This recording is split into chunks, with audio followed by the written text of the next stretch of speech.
All right, so I'm using the YouTube app to record, and it sucks real bad. It doesn't give me an option to like change the uh, I don't know what the word for that would be, like the I don't know, turn the phone sideways to do landscape. It just defaults to vertical, and I've turned my phone sideways, and I don't get that pop up to change the orientation like I do on everything else. See, I turn it that way, and there's nothing. I even tried it before I started recording, and once you start recording, there's not an option to switch cameras. So I can't like flip it back over to the facing camera. I can turn it this way, but I can't see if it's actually like recording me because I can't see the thing. But all right, so what's going on is I'm at DPS. Tremaine is here with me in his Camaro. Um, I got here at about 6:30. He got here about 10 minutes after me at about 6:40. We both left real early because of the road conditions. We weren't sure how slow traffic would be or how many accidents there would be on the way here. I'll tell you, people were driving stupid. They're driving like there's like they're driving like it's normal road conditions, and there's patches of ice all over the place. The roads look fairly clear, but they're like it's 20, I think 22 degrees right now, and we got somewhere in the area of 4 inches of snow yesterday. So, and it got a little above freezing, like 33, 34 degrees yesterday afternoon. But the roads are still, they have some slick spots. I don't trust them. And I tried to have a nice big safe following distance like I always do. But people were still cutting me off and tailgating me and stuff, really just scaring the hell out of me on the way here. I was just like, why do you, like, it's unsafe to do that stuff in normal weather, normal road conditions. But in this type of stuff, going across a bridge and somebody's like cutting me off, like, oh my goodness. I'm afraid to hit my brakes when somebody cuts me off like that. I'll just like skid out or something. But all right. So what's going on? I thought it'd be better to. I went ahead and set the camera to the front, not the front. I guess it'd be the front facing camera. I don't know. The camera. You guys can, look at what's going on in front of the DPS station instead of looking at my ugly mug through this video. So what happened was we were told to be here by about 7:20. Apparently, we were told to get here 40 minutes before they open. We were told to be here at 7:20 to sign in. Well, this place doesn't open until 8 a.m. I don't know why they would tell us to get here that early, because I'm the type of person that if you tell me to be there at 7:20, I'm probably going to be there at 6:50 if it's the first time I've ever been to a location. Now, once I've been to a place a couple of times and I know how long it takes to get there, and I know like when they're actually going to let me in and stuff like that, then I may cut it a little closer. But the first time I go to a place, I'm typically there really early. And they told me to get there really early. So, and now here's the kicker. I got here at like 6:30. I was told to be here at 7:20, but I got here early because of the weather, the road conditions. Then they sent me a text. Gary, the director, I think that's who sent it. I'm not 100% sure. Sent me a text telling me that DPS is doing a delayed opening. They normally open at 8 a.m. They're not opening until 10 a.m. today. So, yeah, that sucks.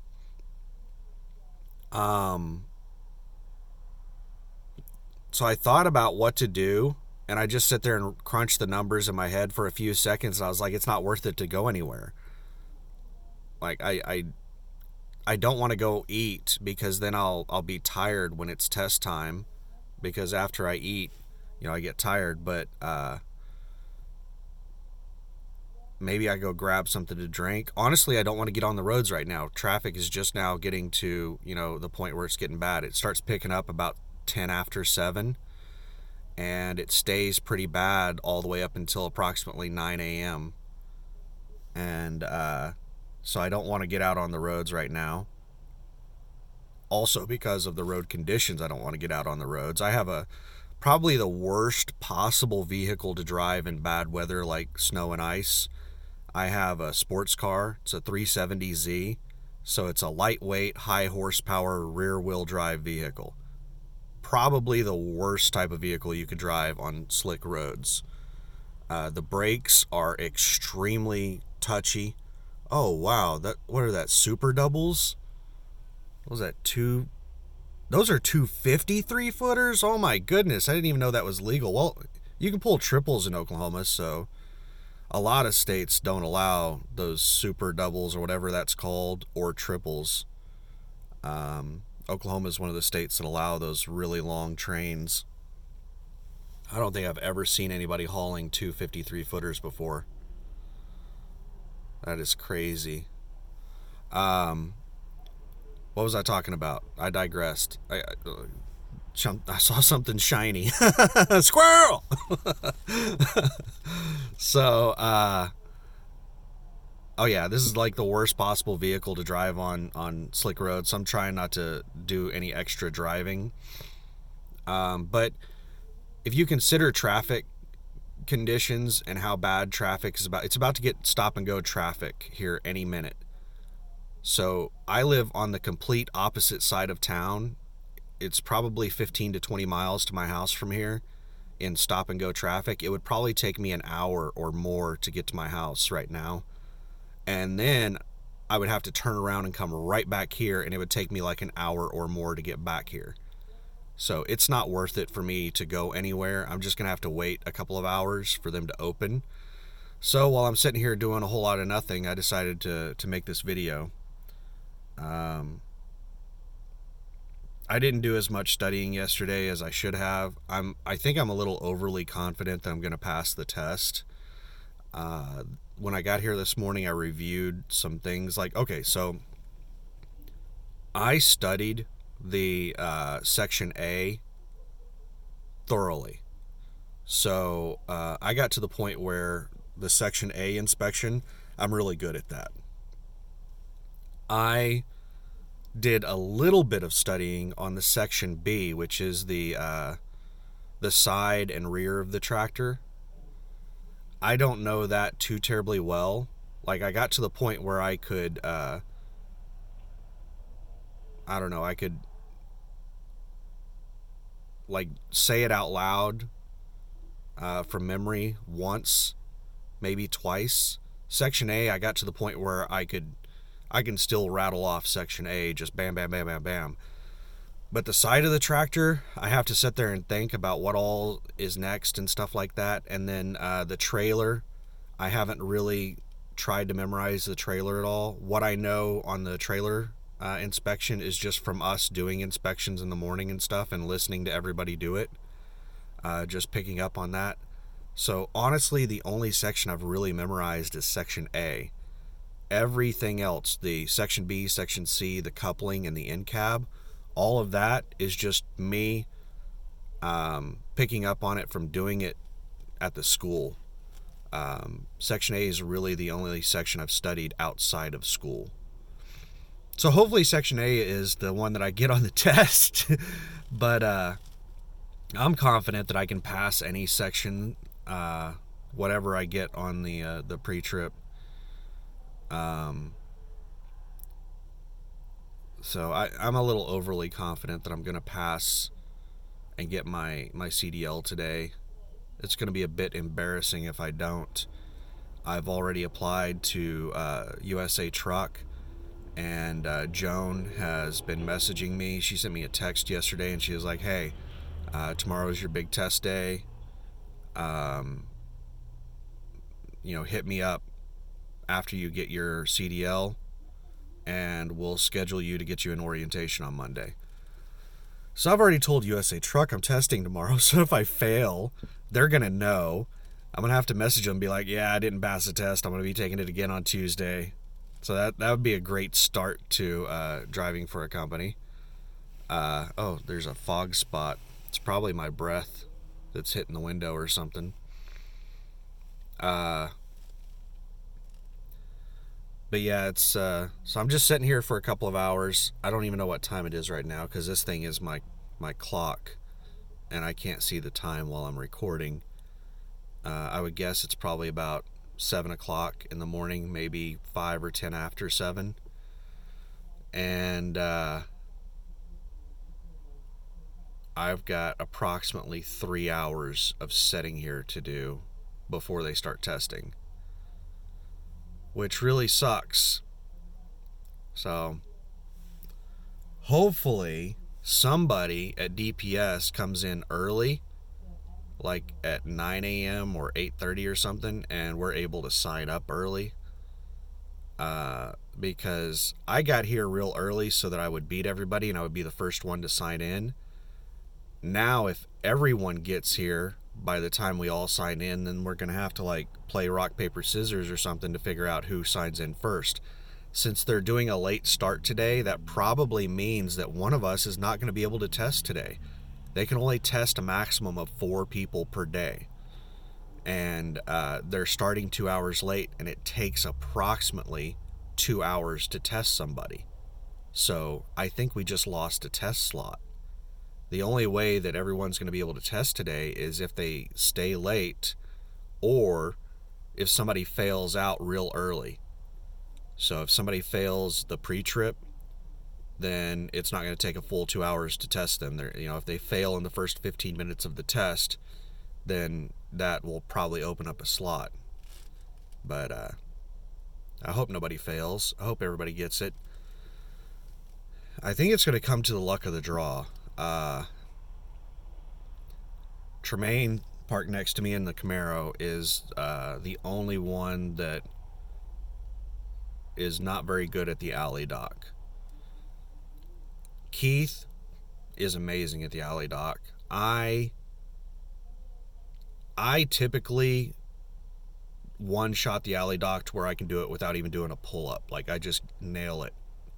But it takes me like at least one alley dock attempt to kind of get in the groove, and I'm not going to get like one attempt before I do the real one here. It's just going to be you just go cold and you just one-shot it. So Keith has one-shotted every alley dock he's ever done. So he's the best at the alley dock. I'm probably the second best at the alley dock. And then Adam is kind of hit or miss. If he gets nervous, he could potentially fail on the alley dock, but he's good enough to pass it. Tremaine is, I don't know, it's about a 50-50 chance on whether or not he's going to be able to pass the alley dock. I highly doubt he's going to be able to do the alley dock without any point loss, so hopefully he has all 12 of his points when it comes time to do it. Looks like he said he was probably going to go grab something to eat. So hopefully he has all of his points when it comes time to do the alley dock if he gets unlucky enough to draw it. The only other issue that we have is also Tremaine. Tremaine had problems with his in-cab inspection. I wasn't there for either of his in-cab inspections. I don't think he passed either one of them at the school, but they decided to let him come down here and test. So the in-cab inspection is not that difficult. If that's the only thing he's having problems with, then he had all day yesterday to memorize it.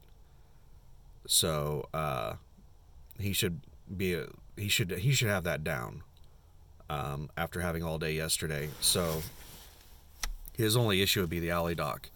And I think the way that they do the computer, like, so the only thing that is random on your testing is the skills test. Everybody does a straight back. Everybody does an offset. So the way it works is you get a straight back, and then the computer does like a randomization on which offset you do.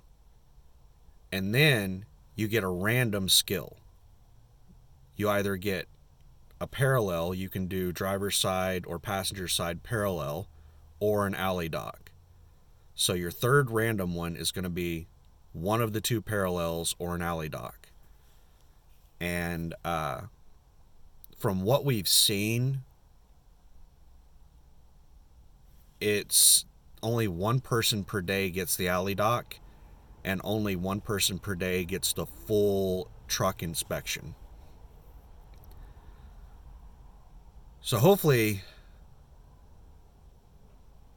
Tremaine is not that one person that gets the alley dock. If he does not get the alley dock, then I think he's getting a CDL today. I want to go 4 for 4 with everybody because we're the best class of all time. Now we'll see.